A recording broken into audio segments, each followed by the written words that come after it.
Kinsa ka? Tagunsa ka din eh? Tabangi ko, Father. Di pa ko gustong mamatay. Tabangi ko, Father, maluoy ka. Ikaw bang sakristan na suspect sa pagpatay ni Father Ramon? Oh, Father. Ako si Romel. Kading! Kading!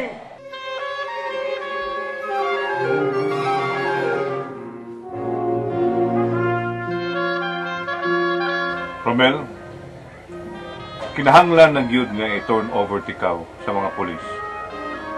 Di na mahimo nga magtago-tago ka sa dayon. Bisan asa ka pa magtago, ang Ginoo makakita nimo sa kanunay, usa ka pari ang imong gipatay.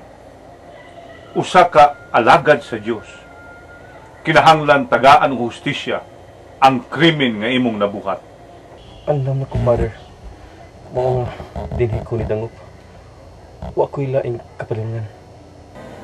Kung dili ang simbahan, ug hangtod karon, padayon kong gihasol sa kag ni Father Ramon. Di ko mahimutang. Hangtod nga di ko kahugasan ang dugo ni Father Ramon nga niapa sa akong mga kamot. Ug ang dugo sa imong saman, mo'y naghatag sa mga tao og pagtuo. Nagimilagruhan sila sa Ginoo. Aron imong kaugasan ang imong kanag sa dugo sa taong imong gipatay. Ug ang imong dugo mitulo sa mata sa Ginoo aron ka pa nag-ingnan sa mga taong nabutaan sa sayop na pagtuo. Apan ang matuod nga milagro, Romel, mao ang imong pagbalik aron sa pagbayad sa sala nga imong nahimo. Father, gusto kong kumpisan.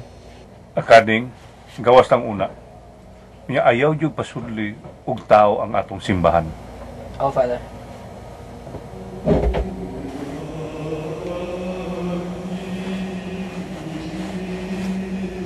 Sige anak, kisay-say na ko ang tanan. Sa ngalan sa Mahal, sa Anak, Espiritu Santo. Amen.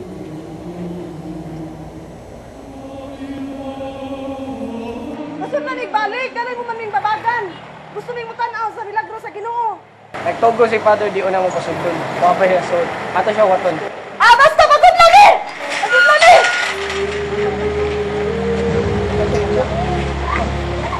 Ay, mutanaw sa milagro. Father! Father!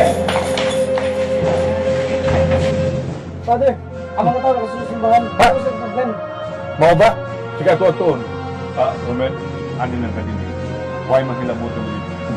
Kading tanan.